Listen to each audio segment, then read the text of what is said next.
Lagek sempat. Iku lho wong liwat tasik ditata kula ngidul sik.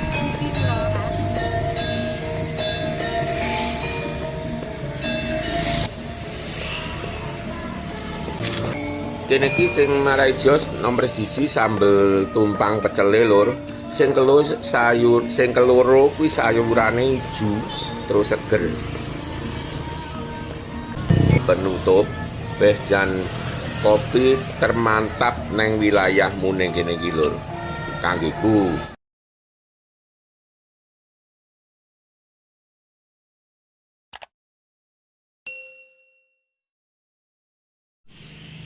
Assalamualaikum warahmatullahi wabarakatuh. Piye kabare dulur-dulur kabeh, muga-muga tansah sehat lan lancar rezekine.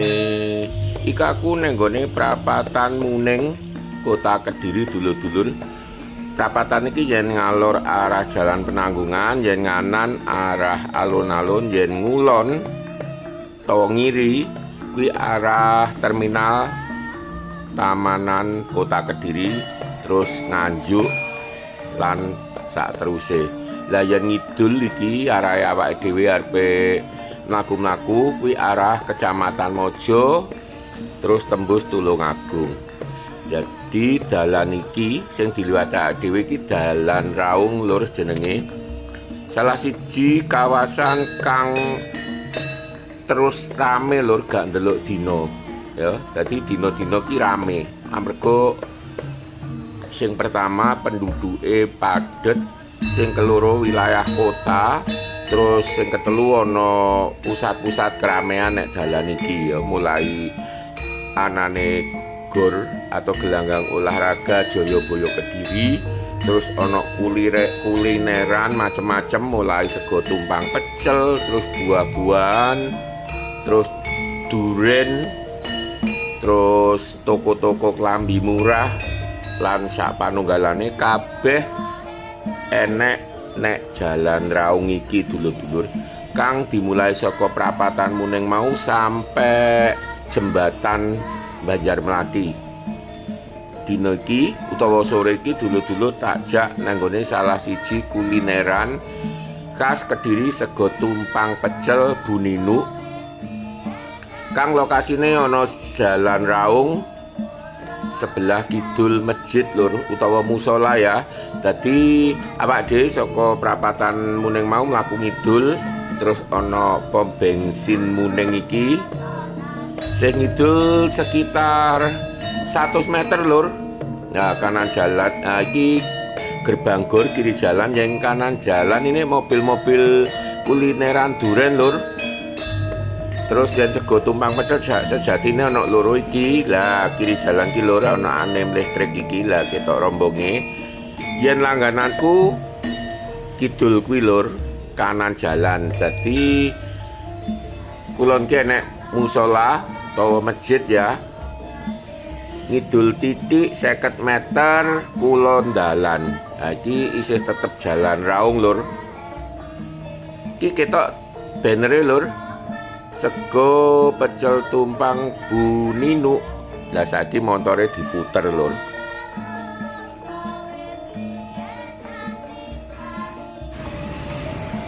Oke, iki aku wis teko warunge Bu Ninu lur. Ketoke lagi buka lur. Iki pengunjung lagi siji kok telu.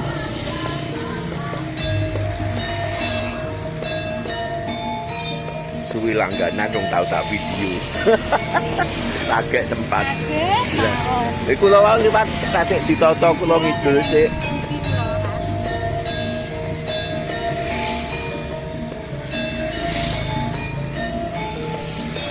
Wis ana 3 pelanggan lur. Lah rewange pundi? Oh alah wau sing tata-tata jenengan piyambak.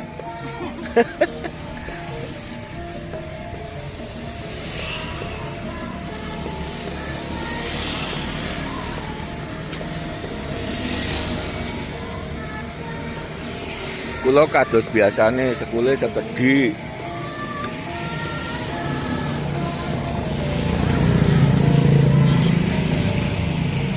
Kula wis godhong napa niku? telo. Bawang telo kali tomate. Wes jos iki.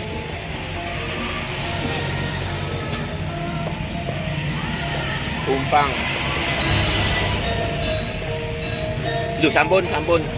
Nggih, sampun mawon. Sayurnya kurang saya. Nggih, ijo-ijo terutama nggih kurang daya. Tumpang mawon. Tumpang mawon. Enak anu to gritilane to. Reman-reman teng andhap. Lho kok. Kalian nang sampun? Ya kedik malih. Ya pun.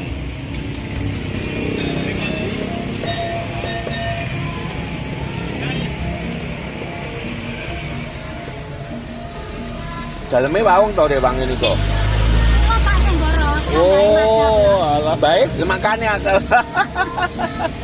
Nggih. Nanti ambak.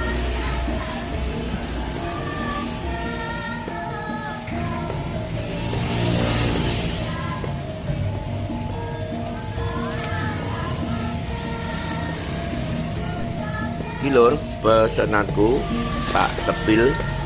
Jadi sego iki sak porsi 7.000. Aslinya porsi jumbo cuma aku mau kan njaluk separuh. Iki mang kulupe aku cocok. Jadi ono godhong telo campur godhong kates, terus tahu, bayek, kerupuk lengkap. Saiki ayo diuji coba, bolak-balik ini panggah diuji coba. Bismillahirrahmanirrahim.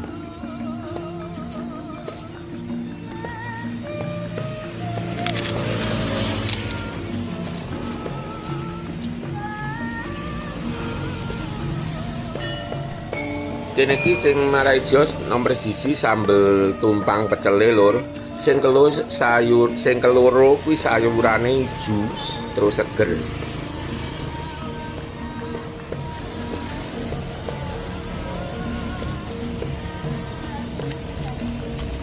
Terus bayake empuk.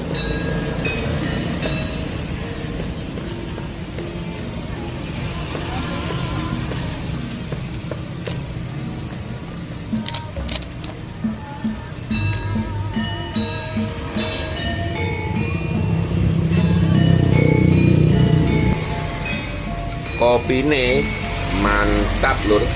Yen nek daerah sekitaran kene iki kopine sing paling mantap yo nek warung iki lur. Neng ora aku nemu kopi sing mantep koyo nek. Putri napa putra? Oh putri. Kopine mau 3.000 lur. Terus lah kelengkapane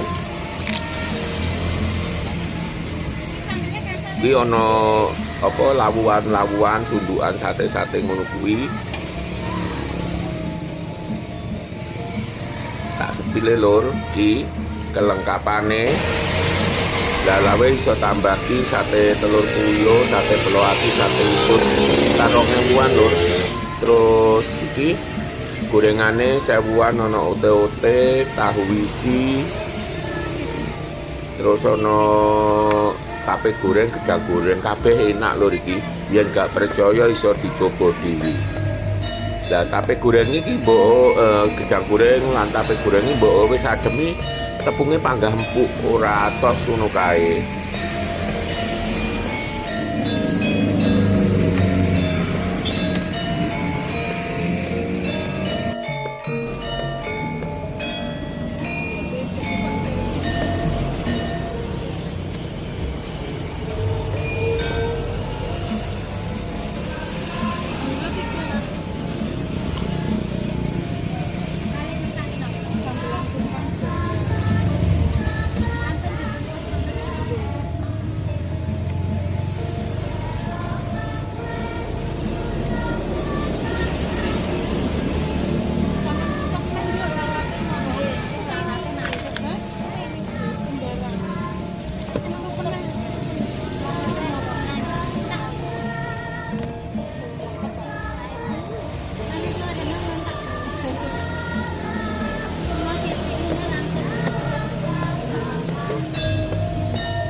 Terus kopine lho iki nggih penutup jan kopi termantap neng wilayahmu ning kene iki lho kanggeku. Oke, sadurunge tak akhiri dulur-dulur. Ojo lali subscribe lan tombol loncengnya ya supaya aku tambah sregep gawe video. Terus kabeh murah lho, termasuk bungkusan peyek ngene iki lho mok 2000 sakmene iki. Coba nek tempat liya minimal 3000. Empuk peyeke. Terus saya bengi pengunjungnya ya saya akeh lho, bisa dipersani dhewe. Ya dulur-dulur iki video arep tak akhiri ning ojo kuwatir yen dulur-dulur subscribe lan tekan tombol loncengnya aku bakal tambah semangat gawe video.